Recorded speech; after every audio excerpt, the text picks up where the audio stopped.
Assalamualaikum warahmatullahi wabarakatuh. Kembali lagi bersama saya Siti Anissa Nurapria dari semester 5C.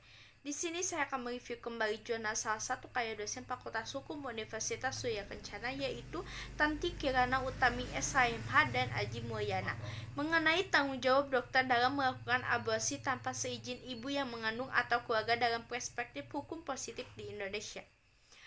Yaitu yang pertama, dokter dapat dipidana dalam tindakan pengguguran kandungan aborsi atas indikasi medis tanpa izin ibu yang mengandung atau keluarganya kecuali dalam keadaan darurat. Hal ini diatur dalam ketentuan dalam pasal-pasal KUHP dana tersebut sangat jelas tidak memberikan peluang dilakukan aborsi. Jika pemberlakuan ketentuan pasal tersebut mutlak dan tidak ada alasan apapun, dan tidak dapat dipidana jika dalam keadaan darurat sebagaimana telah dijelaskan pasal 4 ayat 1 sampai dengan 3 Peraturan Menteri Kesehatan Permenkes nomor 290 tahun 2008 tentang persetujuan tindakan kedokteran.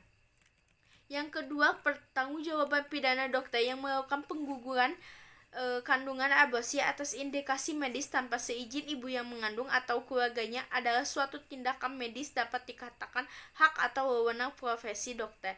Maka adanya suatu ketentuan bahwa sebelum tindakan medik dilakukan seorang ahli medik melakukan suatu tindakan, maka harus ada penjelasan terlebih dahulu mengenai sifat dan tujuan tindakan medik tersebut oleh pihak yang melakukan tindakan medik. Jika pasien setuju, harus menandatangani pada surat persetujuan, dan jika dokter melanggar ketentuan tersebut, maka akan mendapatkan sanksi baik pidana, perdata, dan administratif. Pertanggungjawaban dokter dalam hukum pidana diatur dalam KUH pidana yang timbul baik dengan kesengajaan atau kealpaan diatur dalam pasal 299 KUH pidana yang berbunyi, barang siapa dengan sengaja mengobati seorang wanita atau menyuruh supaya diobati dengan diberitahukan atau ditimbulkan harapan bahwa karena pengobatan itu hamilnya dapat digugurkan, diancam dengan pidana penjara paling lama 4 tahun atau pidana denda paling banyak Rp45.000. Yang ketiga, pencegahan tindak pidana pengguguran kandungan aborsi dibagi menjadi dua, yaitu upaya-upaya penanggulangan atau pencegahan dalam ikatan perkawinan dapat dilakukan dengan yang pertama, konsultasi kepada dokter atau ahli medis yang berkompeten pada bidangnya. Yang kedua, sosialisasi atau penyuluhan di tingkat rukun tetangga RT atau aparatur desa bekerjasama dengan dokter maupun bidan sekitar. Yang ketiga, peningkatan kesempatan kerja untuk menekan tingkat pengguguran.